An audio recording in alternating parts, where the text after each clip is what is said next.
while I was gone, not to rehash everything, but I do want to start with the Jackson Dart stuff. I'm confused, and maybe you could help me understand this. I'm confused as to why people are having an issue or giving a crap about why he was called to the blue tent. Like, it's pretty simple math. When you get hit and you get hit hard and there might be a reason to think concussion, you're going to get to the blue tent. Like, well, I don't understand. What's the issue? That's not the problem.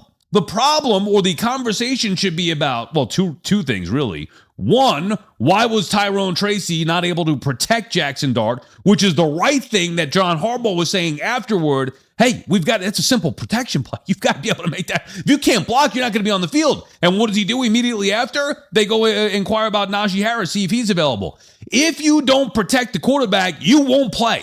That's how good coaches do it. Simple as that. Not like Tyrone Tracy was a good, like Joe Shane, Brian Dable type player. For a guy who actually cares about winning, like Harbaugh doing those little things right, you're not going to be on the field. Period. End of story. Meanwhile, during the same game, Joe Shane is sitting there talking about, well, Tracy's an explosive player and one of the skill players that we brought. Like, no, dude. He may be okay. He's got a little bit of the fumble issues, which I didn't love from Tracy. He's like an okay back. Yeah, he's a but back.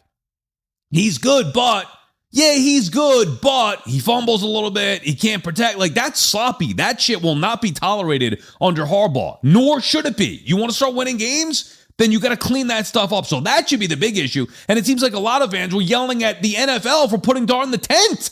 No, that's not it. He got hit, and he gets hit a lot.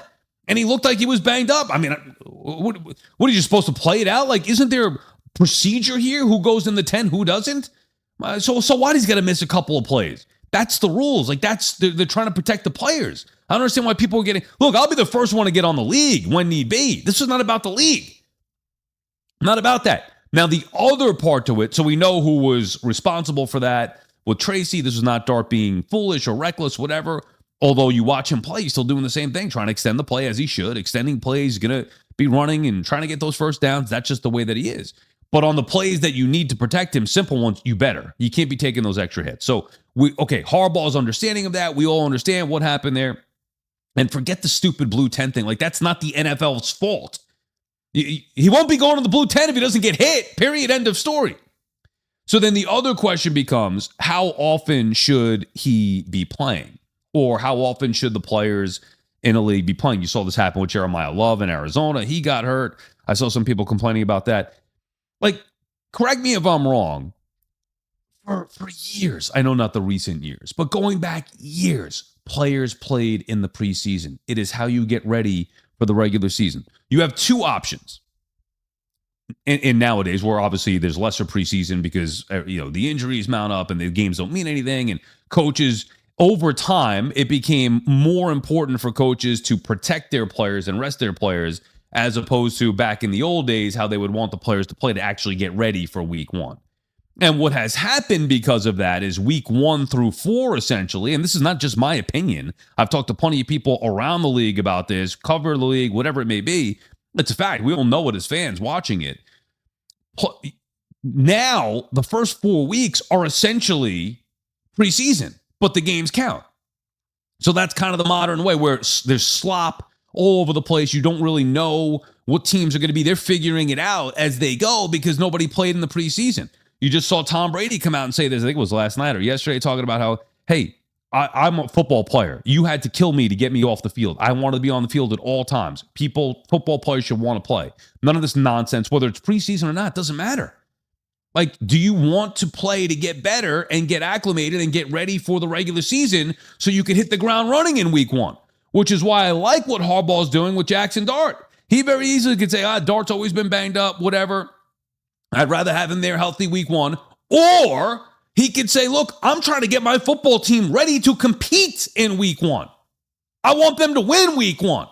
I'm not going to figure it out week 1 and nurse these guys in and have that be a pseudo preseason game. That game counts. You want to win games, especially where the Giants are at. You want to win games and find yourself on the brink of the postseason potentially, be a 9-win team. Every game is imperative that you battle and compete to the highest of levels. And how do you get to that point if you don't play in the preseason? whether it's preseason game 1 or 3 or whatever it may be, or anyone in between. So I like the idea of that. I kind of got caught up in the flow of things where everybody just kind of went together, swimming nicely together, where like, hey, why risk playing players in the preseason when you know they could get injured, and you'd rather not have that happen. Guys, it's football. Like, people get injured all the time. It doesn't have to be the preseason. So if you don't play anybody in the preseason and then week 1, I mean, you could have an Aaron Rodgers, whatever it may be. Guy gets hurt for the year, then what? For years, players played in the preseason. Maybe not all the time, maybe not every snap, but they played in the preseason. And they played hard. That gets you ready for the regular season. It's pretty simple. Play in preseason, that's what they're for, to get you ready for the regular season. Not sitting out and then have week 1 through 4. Now, maybe some teams can get away with that. The elite teams, maybe you've had an older quarterback, a different situation. Really, both the Jets and Giants, where they're both at, they should be playing all their players as much as they think is right to play. Again, I'm not advocating for Dart to play an entire game, but I'm certainly not advocating for him to sit out, or whoever. It doesn't have to be Dart. Pick a player. I'd rather play in the preseason, which now you treat these weeks as weeks getting ready, getting prepared for the regular season, not just to find out who's going to be the final 53. That shouldn't be the point. And I know a lot of teams do that. I know we've kind of gotten away from the preseason mattering at all as far as getting ready for the regular season. But I think Harbaugh's got the right mentality here. Dart should be playing in the preseason, and they should be getting themselves ready to hit the ground running week 1, not just, we'll see what happens week 1 through 4. And it's not just Harbaugh, although you're seeing what a real head coach looks like, calling out his players immediately. And if they're not getting the job done, he will find somebody else who will. That's how winning is done. But in general, I think my philosophy, it's like not that I was afraid to say it, because I'm not afraid to give my opinion on anything, but it felt silly to advocate for players playing in the preseason when you understand, like, well, why would you risk getting them hurt in the preseason versus having them ready to go in the regular season? But I'm going back to my core beliefs on this one. I believe players should be playing in the preseason so you have an advantage. It's much like Tom Thibodeau. Now, maybe a little different in that the NFL generally, because it's a more physical sport than the NBA, would lead itself to more. Although a lot of these injuries are non-contact injuries. Those are the worst ones. The physical injuries sometimes you can deal with. The non-contact injuries where guys are rupturing their Achilles or tearing their ACL, whatever, like those are the bad ones. And that could happen anywhere without contact. But the point is, with Tibbs, where he was playing the first year the Knicks won the 4 seed, 2020, whatever it was, where those guys were playing a lot of minutes and they were playing hard every single night, while other teams were resting, maneuvering things, figuring out things. The Knicks had an advantage every night, and it's a big part of why they were able to win as many games as they did. I think that's got to be the mentality here with the Giants, again, and Jets, but I'm focusing specifically on Harbaugh, that they should be playing hard with everybody as much as they can to hit the ground running, because they need that advantage. And maybe the Cowboys, stand by here. Yeah, I got you, bro. Yeah. I'm okay for now, but it's starting to come up. Oh, yeah, I got it. Maybe the Cowboys are a team, because of where they're at, and you could rest on their talent, the veterans that they have. Maybe they're a team that's less likely to play harder or play more starters in the preseason. All of a sudden, you get to that week 1 matchup, and you're saying, hey, you have an advantage because you're ready for that. They get hit in the mouth, and they're like, well, what the hell just happened here? And you've been playing hard for 3 weeks, or at least 2 weeks. So to me, I'm an advocate of playing guys in the preseason, and I think that can only make it better. You get hurt, that's life. It happens. Players get hurt. There's no way to fully, the same thing with a pitcher. I'd rather the pitcher throw 115 pitches than 85, because at some point they're going to get hurt regardless. If you could guarantee me that by not playing Jackson Dart in the preseason, he would be 100% healthy for the entirety of the regular season, I'd sign up for that. There are no guarantees in that. As a matter of fact, I think you could even make an argument that playing in the preseason will help you, be better off in the regular season, not just talent-wise or getting ready-wise, but maybe taking those hits early on in the preseason make you feel good, maybe getting loose and not being tight in the first couple of games in the preseason, as opposed to not playing at all and then getting out there and everybody's going at full speed, a million miles an hour. So I'm an advocate of that. You're younger here than I am, Badabooms. I'm more old school. Where are you at with the, not even Dart, just specifically, it doesn't have to be a player specific, just in general, talking about playing players in the preseason and playing hard in the preseason versus full rest and then hit the ground, not running, hit the ground walking when you get to week 1. You listening to me, brother? No, I am. I'm trying to pull it up. My bad here, brother.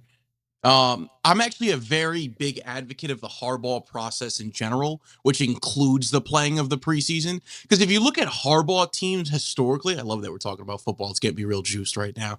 Yeah, well, I'm ready now, man. I didn't go back and watch the Jet. I was away, so I left. So you missed the real money. No, I'm gonna go. I want to watch Klubnik play. You didn't have time yesterday. By the time I got home, I did watch the Giants because you knew they were more of a talking point. But I do want to watch Klubnik with the Jets. I'll get caught up on that and some other stuff. Anyway, go ahead. Back to that hardball thing. I got my magazines. Sorry to cut you off. I got my magazines there, brother. My this gets me ready. I know people will say like outdated. I have Athlon Sports, and then I got this one. Athlon. Hey, we got to do a 85. Bijan. USA Today is good. Yeah. Well, I just saw them. Whatever was at the airport, I picked it up. This was at Newark. This is the only one they had. I wanted to sticky pages or no? No, the problem is I spilled my water in my backpack. The cap was loose. I think my wife had the cap loose on there traveling. You know me with travel. Yeah. God bless your wife and daughter for having to deal with that this weekend. Yeah, I know that was admittedly I'm bad with that. Anyway, so I'm excited for we got to do a Sal Licata Show fantasy football league. So we will be involved in the league together at least. Okay, I'm sorry to cut you off. Go ahead. Yeah. Look who's cutting who off now. Yeah, but hardball teams historically, why they get off such a good start is because he does this. And he had that streak. It was like 32 games where he didn't lose a preseason game because how dedicated he was to implementing these guys into the process, getting them ready to go for the regular season. We were talking about Hard Knocks last week. Did you watch the Hard Knocks from the AFC North?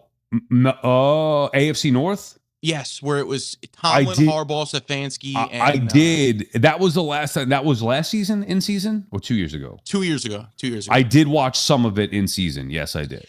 But it just you get to see two guys, Mike Tomlin and John Harbaugh, who are so great at getting their guys ready to play. And two guys who I don't think are better, even though Tomlin's not active, for preparing their guys. So there's not stupid penalties and stupid mistakes like that where you have a chip play, chip your guy. That's your job. And if you're not going to do it, I'm not going to say it. Get out. That's it. Get out.